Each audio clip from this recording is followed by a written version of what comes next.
What up, everybody? What up, everybody? What's up, everybody? Welcome back to the greatest weekday show there is. AC Reviews the World. That is this show, and I am your host, AC the Engineer. And we are at episode 90. What are we at? 95. Episode 95. Yep, episode 95 now. Like I said, this is the greatest weekday show of all time, where we go over four different topics that are happening today and just most recently, so we can review these topics together. Like always, if you disagree with anything I said, please let me know. Remember, y'all, make sure y'all hit that like button, hit that notification button, and hit that subscribe button so you can be up to date on all the videos. Like I said, we go over four different topics, Monday through Friday, starting between 6 and 7.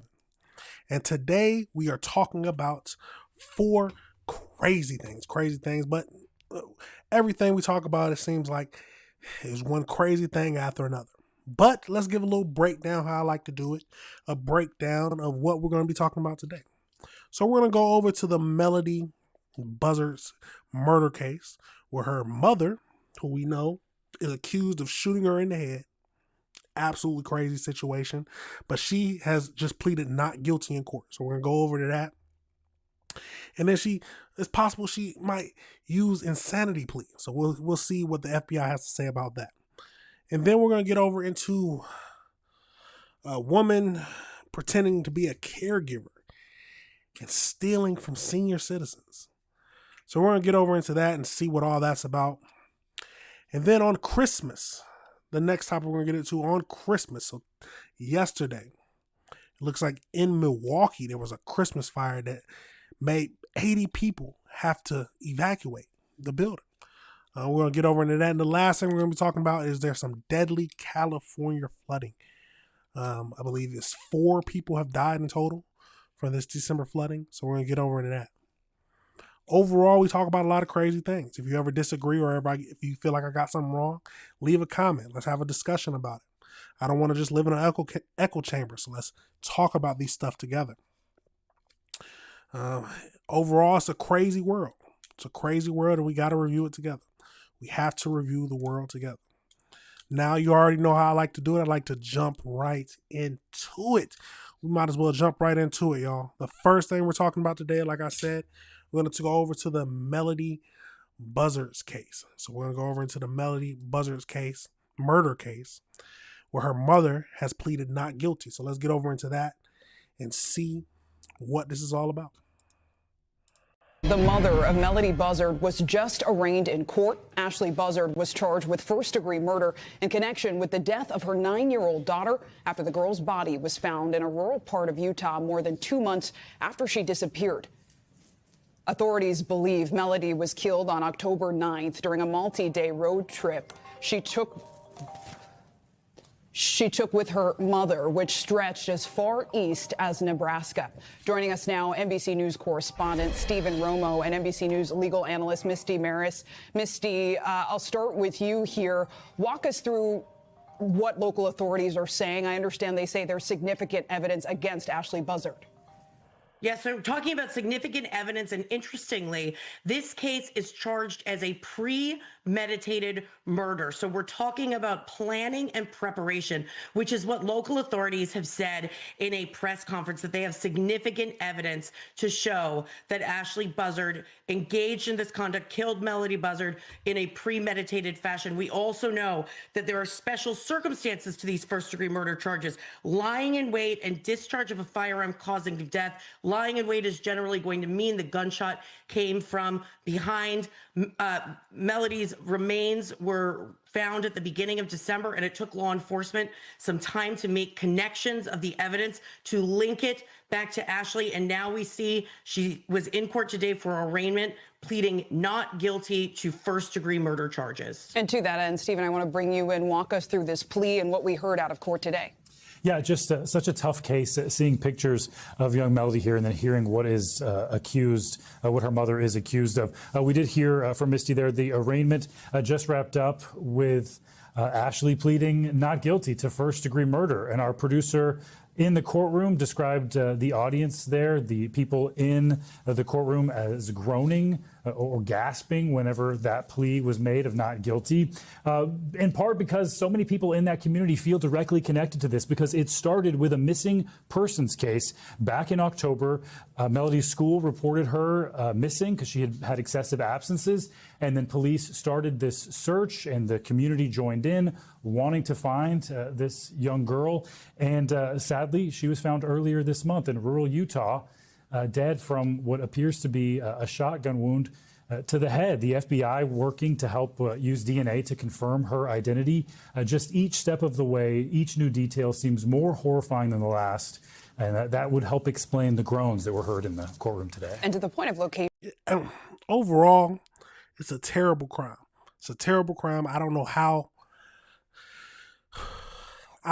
if her defense attorney is going to play this. But let's keep going.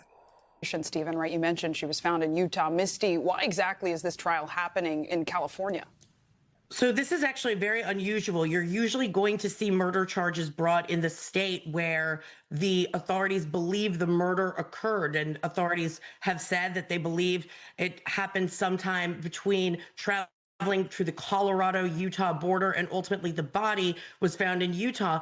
The charges are brought in California because what the authorities have said is that they have significant evidence of that premeditation, and all of that occurred in California, making that the proper jurisdiction for these charges. So this is going to be a unique case on that fact alone. And also, when you're talking about evidence that formulates premeditation, that all has happened in California and this multi-state search for evidence, this is going to be a little more complicated than it seems on its face. All right, Misty Maris, Stephen Romo with that breaking news. Thanks so much. Now, we got to think about how the defense attorney is going to play this. So let's go over to this next video where their experts are saying that they might use an insanity plea. So let's get over into it. Ashley Buzzard is facing a murder charge with special allegations. What does that mean in terms of sentencing should she be found guilty? Well, this is a case that actually could be eligible for the death penalty if she is indeed found guilty. But keep in mind that California has a moratorium on the death penalty. So really, at this point, it's probably a moot point. It's also very rare that she is charged in California when the crime actually took place in Utah and crossed state lines. So I'm very surprised with this decision to charge in California. Jennifer, does that add enhancements because the crime took place in a different state, but she's actually in California? No, the enhancement comes from the premeditation of the situation. Officials are charging that she actually premeditated this crime well in advance to this journey. And they're going to have a long road to hoe to prove that premeditation took place in California, but they think they have the goods to make that case. Jennifer, how important is it that the weapon itself has not been recovered? This is information that we know. Yeah, this is, again, makes it a little bit more difficult. But the good news ballistically is they not only have a bullet at the scene, and we're not talking about casings. In other words, we're talking about the full bullet at the scene, in the rental car, and at the house. They are all match in terms of consistency of ammunition. So that helps the case. Jennifer, talk to us about, in your experience, why this cases like this seem to just hit the consciousness so hard, because you've seen a little bit of everything, but there's something about a mother being accused of killing their child that really just seems to knock people back on their heels. No, you're right, Nick. Anytime you think of a mother, somebody who gave birth and was supposed to care for this person, more importantly, the child's perspective, who, they're supposed to trust their mom more than anyone. And yet this was the person accused of this crime, their mother, and it touches our hearts. Jennifer. This just goes to show you that no matter if it's a mother or father, or they can still be capable of doing some horrible things to their children, or people that you think would never even cross their mind to hurt. But let's keep going. If Buzzard pleads not guilty today, how do you believe the defense will build her case? So as we know, she did plead not guilty today. We'll expect her to plead not guilty, and this is squarely going to be a case about mental incapacity. They are going to claim, I believe, some sort of insanity plea. This mother has struggled with issues, mental issues, for many years. The family and everybody has well known about it. So that's, I think, the stance they'll take for her defense. But Jennifer, that's, just to be clear before I let you go, that's not a guaranteed get out of jail free card just because she makes that plea and has a history, a documented history of mental health issues. No, absolutely right, Nick. This is going to be their struggle. All they have to do is prove she knew what she did was wrong. And those evasive techniques that the reporter led up to, that is going to show she knew exactly what she was doing was wrong, that she came back to that house, that she covered things up, and that's going to be an issue for her. Jennifer, happy. Now remember, now we're not going to finish up this video. Now remember what the mother all did. She got a rental car. She changed the license plate. She wore wigs. She did as much as she could to hide her tracks on the path she was going. And now she has entered a plea of not guilty. Let's get over into this. So as we just to go a little breakdown of, so we can keep track of everything. So October 7th, that's when they embarked on a road trip to California. October 9th is the last verified sighting, is where we saw that her on a surveillance footage, Melody, the 9-year-old, as she was in a wig. So that's October 9th. October 10th, Ashley returns home alone. October 14th, the school administrator reported Melody missing. December 6th, a couple taking photos in a rural area discovered her body. And then October 27th, the DNA analysis confirmed that it was Melody's remains. So, as we know today, December 26th, she pleaded not guilty during the arraignment. So key evidence against her is the ballistics, so cartridge cases found in the Utah crime scene match spent casings recovered from the home in California. During the road trip, Ashley allegedly swapped a rental car's California license plate. That's what we mentioned. And then unrelevant charges. She was briefly arrested for false imprisonment after allegedly holding a man at her home with a box cutter. Whoa. The charges were later dismissed. So is she going to use a insanity defense? So while they entered a standard plea of not guilty during her arraignment on December 26th, legal experts and observers strongly anticipate that her defense will center around the claims of insanity or mental incapacity as the case progresses. Absolutely crazy situation. Now we'll just have to wait and see how this case plays out, what exactly path they will go through. The defense attorney's job is to try to get her off of this situation or put the blame on someone else, or at least throw doubt into the jury's mind. So we're going to have to wait to see how the defense attorney decides to play this and how the prosecutors lay out the evidence and to the jury so they can be convict her without any reasonable doubt. Absolutely crazy situation, y'all. Let me know your thoughts on this case. How do you think it's going to go? And how much time do you think she should get? Do you think insanity plea will work because she did all these steps to go through and hide the tracks? Now, that is a crazy case, and we'll keep up with it. Let me know if you disagree with anything I said. We're going to pivot over into the next topic we're going to be talking about today, and that is we got a woman who is pretending to be a caregiver and stealing from senior citizens. So let's go see what that all is about. It just goes to show you that there are some scum in this world. We got to be honest. There are some people who will do anything they can, deceive anybody they can to get over somebody, and especially senior citizens. So let's get over into it and see what we can learn from the situation. We got one video to look at, and then we're going to get over into just a little breakdown summary. So let's get over into it. And now to a disturbing crime alert. A woman accused of posing as a caregiver is now behind bars. Investigators say that she crafted a sinister scheme to target elderly victims. Local 10's Sanella Sabovic is live in Fort Lauderdale with the charges she's now facing. Sanella. Calvin, disturbing indeed. Jamisha Sylvain remains locked up here at the Broward County Main Jail, where she is facing nearly a dozen charges, accused of exploiting the elderly. And investigators say she would pose as either a caretaker or a nurse, go into their apartments and steal from them. Miss Sylvian, good morning, ma'am. 26-year-old Jamisha Shamari Sylvain is sitting behind bars this Christmas Eve, accused of stealing money from the elderly. And it was quite a scheme. BSO investigators say on October 1st, Sylvain walked into the Benai Brith Apartments, a senior living facility in Deerfield Beach along Southwest 3rd Avenue, posing as a caretaker. She allegedly knocked on an apartment door, and an elderly male in his 70s who suffers from dementia let her inside. Detectives say Sylvain got a hold of the victim's bank card. She withdrew money from his Bank of America account multiple times, stealing a little more than $1,600. She was arrested last Friday at this Best Western in Deerfield Beach, where deputies say she tried to run from them.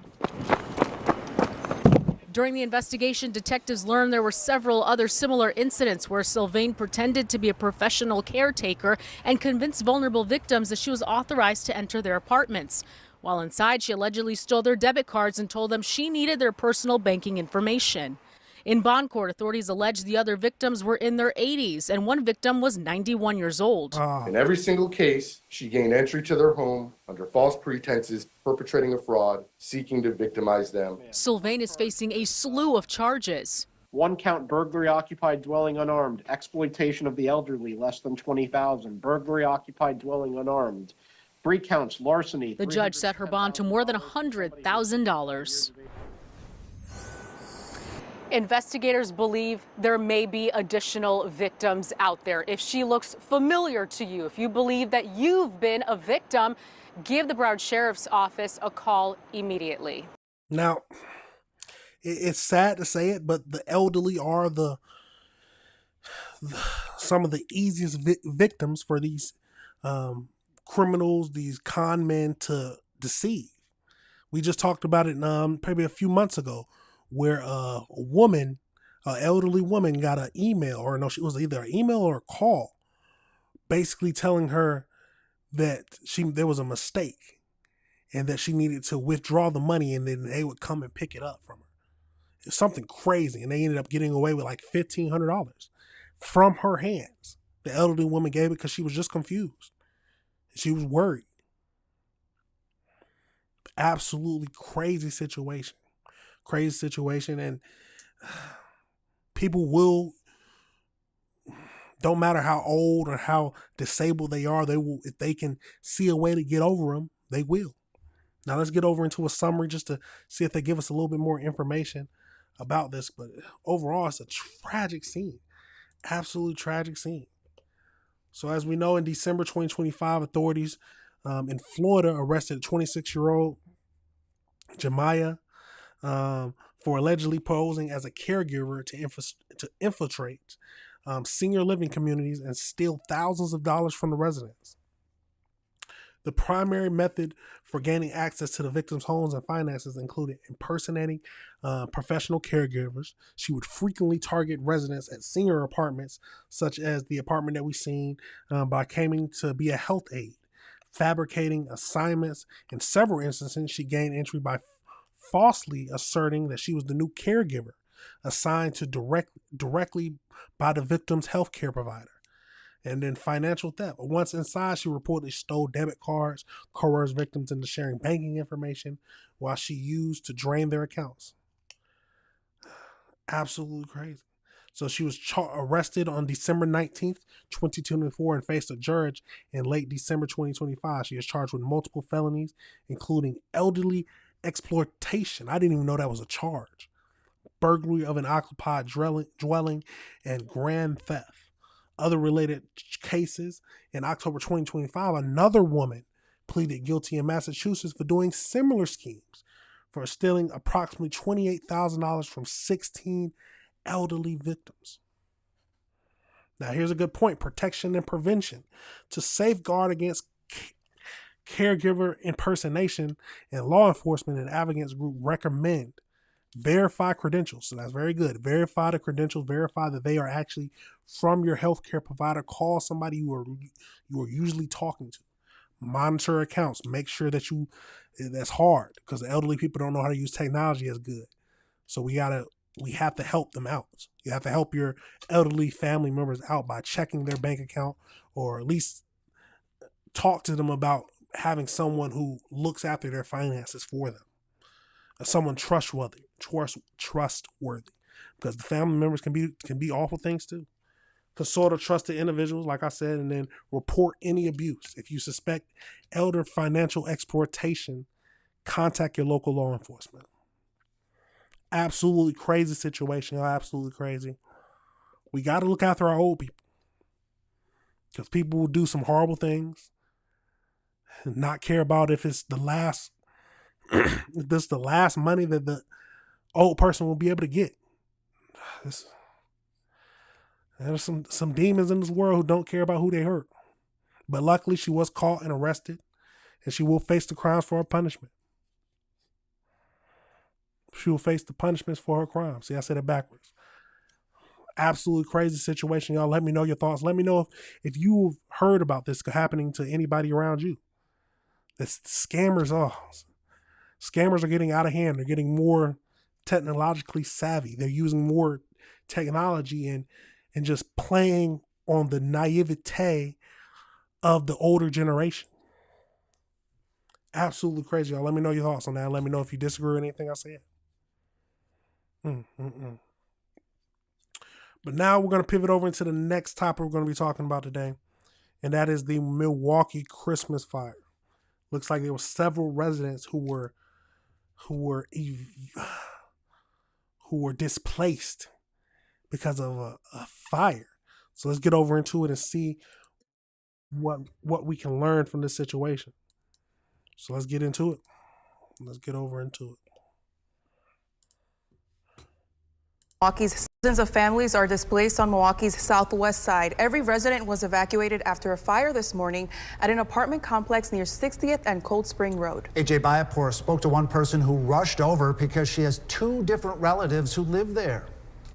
The building manager here at Colonial Creek Apartments tells us a total of 46 units were evacuated after a fire that began a little before 8 o'clock Thursday morning. Now, the fire itself was largely contained to two of the units. You can see workers on scene securing the windows on a lower unit, and then significant smoke damage on the unit above it. However, everybody here has been evacuated, and we talked to one woman who says that includes two of her relatives who lived in two different units here. It's a shock to see these windows all busted out in Peter's apartment, and the one next door where his neighbor, it looks like she's the one that had the damage, the fire. Mary Steinbrenner learned her brother was displaced in a fire when she heard from her daughter-in-law, who also lives in the complex near 60th and Cold Spring. Shelly called me this morning. I thought she was calling to say Merry Christmas. And she's like, call Uncle Peter, there's a fire, we got to get out. And I was like, oh my gosh. And we live just a mile away, so I jumped in my car and drove over. Fortunately, both of Steinbrenner's loved ones got out, although it was not easy. With Shelly, somebody helped her evacuate through the window. She and her daughter were still sleeping, and the baby was sleeping. And she has a brace on her leg from shattering her kneecap last week ice skating. Officials say nobody was seriously hurt. However, people had to scramble to grab everything they needed. We had to get medications, clothing, presents that weren't soaked wet. It's kind of a shock. For those with nowhere else to go, an MCTS bus waited to take people to a shelter the Red Cross set up at Holler Park. Steinbrenner says her loved ones have a place, but her heart aches for others, especially those who have a hard time getting around. That's hard to see when someone that, with those limitations, displaced like that. Now, we've mentioned this before in the nursing home fire. Anytime it's like a elderly person, I don't know how, it was one of them was most likely elderly, but anybody who has like movement issues, and it was just an accident, it sounded like, that happened when she was roller skating. But anybody who has that movement issue, especially when a fire happens, it can be very dangerous. Let's get over it. Despite this misfortune on Christmas Day, she falls back on her faith, noting that no life was lost. All's good. God is with us. On Milwaukee's southwest side, AJ Bayatpour, CBS 58 News. 40 plus units that were evacuated. 40 plus of them. Fire happened in a district represented by Alderman Peter Burgellis. In a statement, Burgellis noted that that building does not have an automatic sprinkler system. He says while today's fire investigation continues, this incident reinforces why transparent fire safety information and proactive building safety measures are more critical than ever. Tonight at Christmas Day. And it is true. But we got to see how old the building was and what their standards is. Are they breaking the laws by not having that? There's a lot of questions, but let's keep going. Let's go into this next video. A fire at a Milwaukee apartment building has forced dozens out of their homes. It happened early this morning on the city's south side. Stephanie Quirk is here in studio with us tonight. Steph, the Red Cross has opened a shelter for those displaced. Sam and Bria, they did. It's at Holler Park. I actually went there tonight and saw something special. It was empty. Now, volunteers told me why. In the morning, Christmas Day, that's the prime time to be with your family and celebrate kind of the fun things about Christmas. But on Christmas morning, tenants living at this Southside apartment building were forced to do anything but celebrate. Another holiday and big fire. Instead of waking up to open presents or spend time with family, residents evacuated their homes at 60th and Cold Spring. Fire crews say they were called for a fire at the apartment complex a little after 7:30. But now obviously we have people trapped or people that needed to be rescued. Crews worked to put the fire out while getting the residents to safety. Fire, fortunately, the outcome here was way better because we had 0 injuries. Crews call it a Christmas miracle. No one was hurt. But as for damage to the building, anyone who was impacted by this latest tragedy, this latest fire, that the Red Cross is there for them. The Red Cross says it doesn't have an exact number of how many people are displaced, but the fire made 48 units unlivable, and some of the tenants are children. We don't have any other timeline. Volunteers opened up a shelter at Holler Park for the people affected. We saw some smiley faces, did some hugs, gave them a few tissues. It was a tissue moment at times, but the good news is there's no one here at the moment. A devastating incident this holiday with a silver lining. All of the friends and family of the tenants of the apartment complex who opened up their hearts to give these people a place to stay tonight. While the shelter at Holler Park was empty tonight because of those friends and family who stepped in, the Red Cross says it will remain open for anyone impacted by the fire until further notice. Sam? It's just tough timing there, Steph. Thanks. Meanwhile, the Milwaukee County Council responding to this fire with a press release today which said that preliminary information shows the building did not have an automatic sprinkler system based upon the year it was built. This kind of issue has been a priority for the Common Council. Back in November, it passed an ordinance that requires landlords to provide tenants with information about fire safety features before they sign a lease. So let's move on. Absolutely crazy. Now let's get over into an article, well, the breakdown summary. Let's get over into it. Hold on, did I? Let's get over into it. Let's get over into it. So as we see on Christmas morning, December 25th, 2025, a significant fire broke out in an apartment complex located in Milwaukee. The blaze occurred at the Colonial Creek Apartments. The Milwaukee fire was dispatched around 7:30 a.m. and conducted multiple interior and lateral rescues as some residents were reportedly hanging out of the windows to escape the smoke. Despite the intense fire, no serious injuries were reported, and the local authorities and fire crew described the outcome as a Christmas miracle. 46 units were left unlivable. So the sprinkler controversy. So the incident sparked public debate on fire safety because the 1967 building lacked an automatic sprinkler system. Primarily, information and long-standing pattern shows that the affected building, like many older multifamily structures across the city, does not contain an automatic sprinkler system. Under the current Wisconsin law, cities are prohibited from mandating sprinkler retrofits for older buildings through a new Milwaukee Common Council ordinance that took effect on December 16, 2025, now requires landlords to disclose the absence of such systems to the tenant. So the system doesn't require them to get any upgrades. to make sure they have automatic sprinklers for older buildings. But they just have to let the residents know when they sign a lease that, hey, we don't have automatic sprinkler systems. Now, I'm assuming that at least renter's insurance, when you're renting out, you provide renter's insurance, and then fire would go into that. So any kind of fire damage. So I'm assuming that just might make your renter's insurance go up. But I'm not sure if that's works everywhere, but I know it's where I live. Let me know if that's any different. Yeah, it's a tragic situation. 46 units were made unlivable. Luckily, no one died from this situation.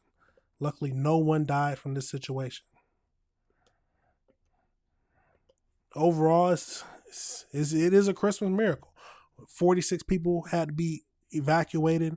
Luckily, no one died. Hopefully, the insurance takes care of everything and people can at least get some semblance of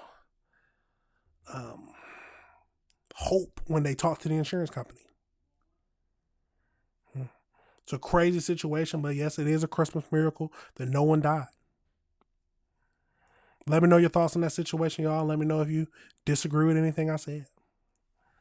We're going to pivot over into the last thing we're talking about today. The last thing, we got the deadly California flooding. So deadly California flooding, where I believe 4 people have been confirmed deaths as of today. 4 deaths have been confirmed as of today. So we'll get over into this. We got 2 videos we're going to look at. 1 news report, 1 just looking at some images of the destruction from the flooding.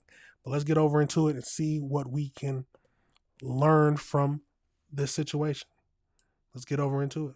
So let's move on the map now to the state of California, where here is a tragic headline. 3 are dead after several rounds of atmospheric rivers swept through. Heavy rains, they brought life-threatening conditions to millions of people celebrating Christmas this week. Thousands more are digging out of devastation left behind by those mudslides. Look at that. This is the scene in the mountain town of Wrightwood, located in San Bernardino County, which is about 80 miles north of Los Angeles.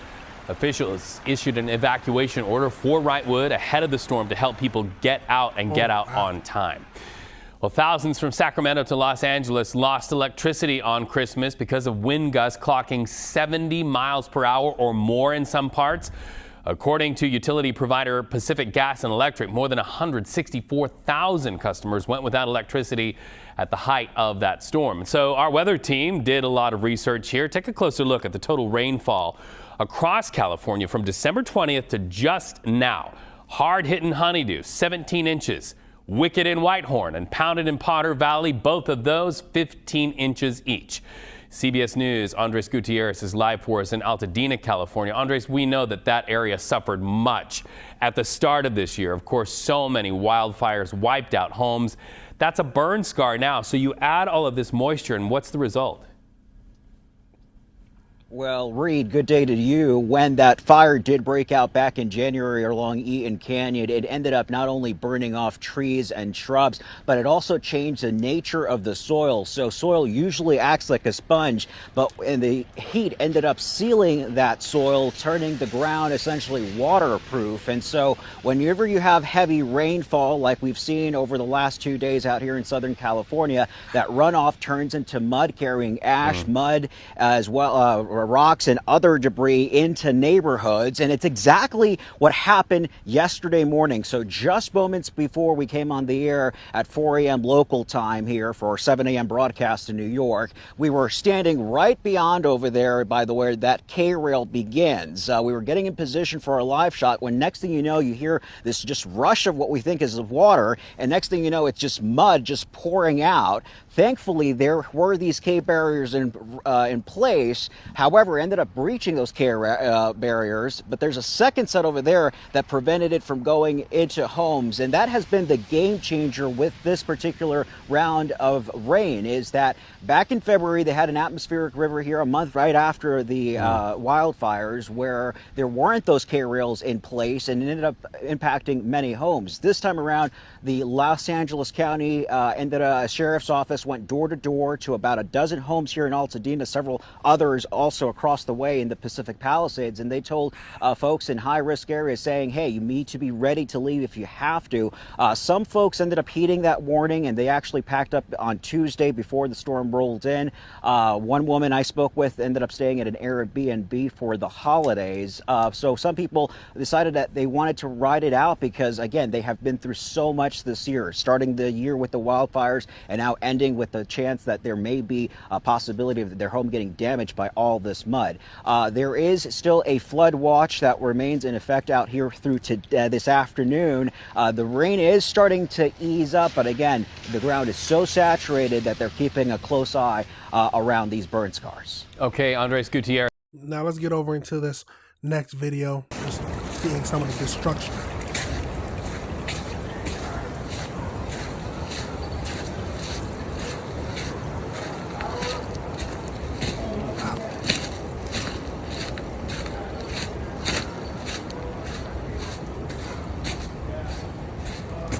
Door. Oh.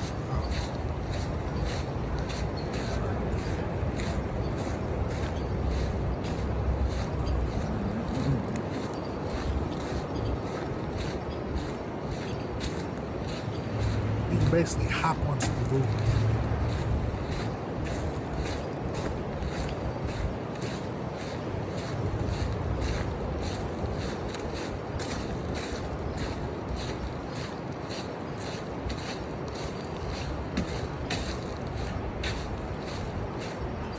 Oh, look at that car.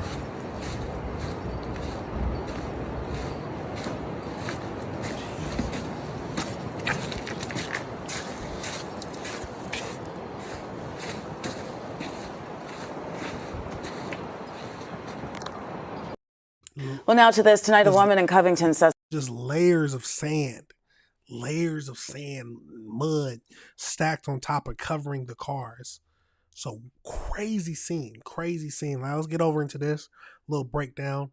So California flooding that. So in December 2025, a series of powerful atmospheric, you know what I'm trying to say, storms triggered catastrophic flooding and mudslides across California, resulting in at least 4 confirmed dead as of December 26. The casualties occurred across various regions as record-setting rainfall induced both in the northern and southern California during the Christmas holiday period. So the fatalities attributed to this 2025 holiday storm include, so we got reading. So a 74-year-old man identified as Richard died on December 21st when his vehicle was overtaken by floodwater. So a sheriff's deputy, James, died in what officials characterize as a weather-related crash while he was driving to work in Sacramento. So San Diego, a man in his 60s or 70s identified as Roberto, went into cardiac arrest after being struck by a large falling tree branch outside of his home on December 24th, Christmas Eve. And then a 70-year-old woman was killed on December 22nd after being swept into the ocean by a large wave at the street park during the storm. Authorities have highlighted the severity of the storm, noting that some areas recorded up to 18 inches of rain in the mountains. A record-setting Christmas storm battering Southern California brought rushing floods that already killed at least 3 people across the state, including a sheriff's deputy who lost control. Okay, so that's just the same thing. But so 4 people have been identified, have died between the 21st, between the 20th and the 24th. Absolutely crazy. So despite the rains tapering off by December 26, forecasters warned that saturated ground remained highly vulnerable to additional mudslides. Absolutely crazy. Can never underestimate Mother Nature. I've said this we had plenty of storms, but that's one thing you can never underestimate. Never underestimate how bad or how dangerous Mother Nature can truly be. Absolutely crazy situation, y'all. Let me know your thoughts on it. Let me know if you disagree with anything I said. We got to review these stuff together, y'all. We have to review this stuff together. But that is it for the show today, y'all. A little shorter today, but we got to go over 4 topics. Well, it might be long, might be short, but we'll get through 4 different topics. Now we're going to go back just to do a little summary of what we talked about today. We talked about the Melody Buzzard's case, where the mother has pleaded not guilty to shooting her daughter in the head. And there's possibility that she will use the insanity plea. And then we got a woman who was arrested posing as a caregiver, stealing from senior citizens, stealing their bank information, stealing their debit cards, anything she could do. And then we got the Milwaukee Christmas fire that displaced 46 units. 46 units were displaced from this Milwaukee apartment fire on Christmas. And then lastly, we talked about the deadly California flooding, that 4 people have lost their lives because of this. 4 people. Absolutely tragic situation, but that is it for the show today. Thank you for watching now. Thank you for watching later. These are things we got to look over, and we got to review the world together.